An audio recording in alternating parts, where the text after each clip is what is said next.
আসসালামু আলাইকুম এভরিওয়ান। আমি মেহেন্দি আর্টিস্ট সানা। এই যে এতগুলো টাকা দেখতে পাচ্ছ, এই 2026 সালে এই টাকাগুলোর কোনো মূল্যই নেই। তুমি বাজারে যাবে, কয়েকটা জিনিস কিনবে, ব্যাস টাকা খতম। এখানে আমি 7,000 টাকা নিয়েছিলাম। আজকে যাব মার্কেটিং করতে, তো গিয়ে সব কিছু ফিনিশ করে দেব। মাত্র কয়েকটা জিনিস কিনবো, তার মধ্যেই সব শেষ। রেডি হয়ে বেরিয়ে পড়লাম। গিয়েছিলাম বারুইপুর কাছারি বাজারে। এখানকার যেই রাস্তা আছে কাটাখালের পাশ থেকে, এই রাস্তাটা না খুব সুন্দর।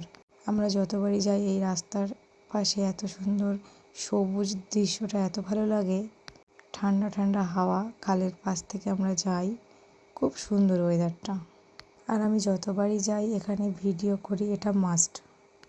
ওখান থেকে গিয়ে আমি আর আমার ভাই, সাথে আমার ভাবি ছিল, আমরা তিনজনে মিলে একটু মার্কেটিং করব। পুরো বারুইপুরটা ঘুরে ঘুরে মার্কেটিং করব। অনেক কিছুই কেনার আছে আমাদের, বিশেষ করে বাচ্চাদের জিনিসটা একটু বেশি কেনার ছিল। তাই চলে গেলাম স্টাইল বাজারে। স্টাইল বাজারে গিয়ে ওখানে যে আয়নাগুলো থাকে সেগুলোতে একটু ভিডিও না করলে হয় বলো? তোমরাও কি আমার মতো এখানে গিয়ে ভিডিও বানাও? তারা কমেন্টে বলে যাও। আর হ্যাঁ, এই যে দেখতে পাচ্ছি এসব শার্ট, এসবগুলো আমাদের কোনো দরকারই নেই। এগুলো আমরা জাস্ট কেনাকাটা হয়ে যাওয়ার পরে আমরা দাঁড়িয়েছিলাম, তাই ভিডিওগুলো বানাচ্ছিলাম। পুরো বারুইপুরে ঘুরলাম, কোনো জায়গায় কোনো জামা আমাদের পছন্দ হলো না। স্টাইল বাজার ঘুরলাম, এম বাজার ঘুরলাম, তারপরে অনেকটা দোকানে ঘুরলাম, কোনো দোকানে গিয়ে আমাদের জামা পছন্দ হলো না। তাই আমরা রাধেশ্যাম, মহানাম এরকম জায়গা থেকে জামা কাপড়গুলো কিনেছি। তোমাদেরকে জাস্ট এই শপিং মলের ভিডিওগুলোই আমি দেখাচ্ছি, আমার সেই ভিডিওগুলো নেওয়ার সৌভাগ্য হয়নি। প্রচুর ভিড়ের কারণে ভিডিও ক্লিপ নিতে পারিনি। তো ফাইনালি আমরা শপিং করে বেরিয়ে পড়লাম স্টাইল বাজার থেকে। তারপর দেখতে পাচ্ছ আশেপাশে দোকানগুলোতে খুব সুন্দর সুন্দর সালোয়ার ঝুলছিল। আমাদের পছন্দ হয়েছে, বাট দামটা ভীষণ বেশি বলছিল, তাই আমরা নিইনি। রাস্তায় যেতে যেতে অনেক জিনিস দেখতে পাচ্ছিলাম, জুতো, নাইটি সব কিছুই আছে। আর তার সাথে এই ফুচকাটা দেখে তো জিভে পানি চলে আসছিল, কিন্তু কিছু করার নেই, আমরা যেহেতু রোজা করছি। কেনাকাটা করার পরে এই সিমাইটা না কিনলে আমাদের ঈদ কীভাবে হবে বলো তোমরা?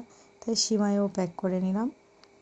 অনেকটা দেরি হয়ে যাওয়ার কারণে আজান হয়ে গিয়েছিল, তাই ভাবির বাড়ি গিয়ে একটু ইফতার করে নিলাম।